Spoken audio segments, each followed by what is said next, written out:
Good morning everyone. कैसे हो आप सभी? आई होप आप सभी अच्छे होंगे। जैसे कि कल मैंने आपको बताया था कि आज हम सेल बायोलॉजी स्टार्ट करेंगे। सेल बायोलॉजी स्टार्ट करने से पहले हम क्या स्टार्ट करेंगे? हिस्ट्री, सेल की हिस्ट्री। First of all, what is a cytology? Cytology क्या है? The study of cell is known as a cytology. जब हम सेल में मॉलिक्यूलर और मेटाबॉलिक एस्पेक्ट दोनों को ऐड करते हैं तो उसको क्या बोलते हैं? सेल बायोलॉजी बोलते हैं। टर्म साइटोलॉजी किसने दी थी? हर्टविंग ने दी थी। और टर्म साइटोजेनेटिक किसने दी थी? एच.जे. मुलर ने दी थी। Father of cytology Robert Hooke. Father of modern cytology Swanson. Indian cytologist A K. Sharma. ये हो गए हमारे कुछ साइंटिस्ट। सबसे पहले रॉबर्ट हुक। रॉबर्ट हुक ने क्या किया था? रॉबर्ट हुक ने एक पीस ऑफ कॉर्क लिया, उसको माइक्रोस्कोप के अंडर देखा। उन्होंने क्या देखा कि उनको हनी कॉम्ब लाइक स्ट्रक्चर्स दिखे। उन्होंने इन हनी कॉम्ब लाइक स्ट्रक्चर्स को क्या नाम दिया? Cell. Cell is a Latin word, it means hollow space और लिटल रूम्स। एक्चुअली जो रॉबर्ट हुक ने देखा था वो क्या देखा था? सुबराइज्ड सेल वॉल देखी थी जो कि नॉन लिविंग सेल वॉल थी। इसलिए रॉबर्ट हुक ने जो सेल डिस्कवर की थी वो क्या थी? नॉन लिविंग थी। इनका जिक्र उन्होंने अपनी बुक माइक्रोग्राफिया में किया। उसके बाद कौन आए? एंटिन वॉन ल्यूवेन हॉक आए। उन्होंने 1676 में सबसे पहले फ्री लिविंग सेल को डिस्कवर किया। इन्होंने फ्री लिविंग सेल कहाँ से लिया? रेन वाटर से लिया। उन्होंने इसका नाम वाइल्ड एनिमल क्यूज दिया और इन्होंने अपनी बुक सीक्रेट ऑफ नेचर में इसको डिस्क्राइब किया। उसके बाद सेल थ्योरी। सेल थ्योरी का आइडिया किसने दिया था? फ्रेंच के साइंटिस्ट थे डिटूरोचैट। उन्होंने सेल थ्योरी का आइडिया दिया। उसके बाद प्रपोज, सेल थ्योरी को प्रपोज किसने किया था? शिल्डन और सेक्वान ने किया था 1839 में। अकॉर्डिंग टू सेल थ्योरी के अनुसार सेल क्या है? Cell is the structural and functional unit of living cell, जो कि हम स्टार्टिंग से पढ़ते आ रहे हैं। अभी हम इसको मोर इलेबोरेट देखेंगे इसका व्यू। उसके बाद नेक्स्ट साइंटिस्ट आए हमारे पास रुडोल्फ विर्क्यू। इन्होंने 1858 में बताया कि जो हमारे all living cells arise from the pre existing living cells.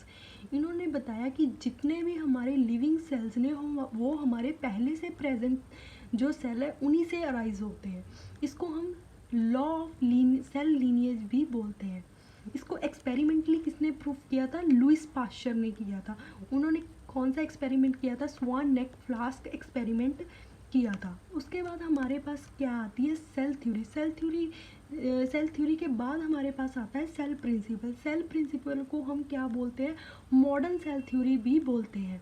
इसमें कुछ पॉइंट्स ऐड किए गए, जैसे कि सेल क्या है? सबसे स्मॉलेस्ट यूनिट है। सबसे पहले जो हमने सेल थ्योरी पढ़ी थी उसमें क्या पढ़ा था कि just sell is the structural and functional unit of life. सिर्फ यही पढ़ा था सेल थ्योरी में। लेकिन सेल प्रिंसिपल में कुछ चीज़ें ऐड की गई, जैसे कि cell is the smallest unit. Cell is able to maintain its viability and individuality. जितने भी हमारे पास all the present day cells have a common, सभी का सेम ओरिजिन है। Basically cells are totipotency unless until they are specialised. मतलब हर, जैसे कि कोई लिवर सेल है वो लिवर सेल के लिए ही स्पेशलाइज्ड है। मतलब हर एक सेल जो भी है वो एक पर्टिकुलर ऑर्गन के लिए स्पेशलाइज्ड होती है। उसके बाद cell theory is a generalisation. मतलब इसका मीनिंग ये है कि सेल थ्योरी की बहुत सारी एक्सेप्शंस है, जैसे कि virus do not show cell structure but they show living properties. कब शो करते हैं? जब वो किसी होल सेल के अंदर एंटर करता है तब वो लिविंग प्रॉपर्टी शो करता है। इसलिए ये सेल थ्योरी की एक्सेप्शन है। ऐसे ही म्यूकर हो गया, राइजोपस फंजाई होगी, प्रोटोजोआ हो गया, mammalian RBC, sieve tube cell, ये सभी क्या है? सेल थ्योरी की एक्सेप्शंस ने। फीचर्स क्या ने?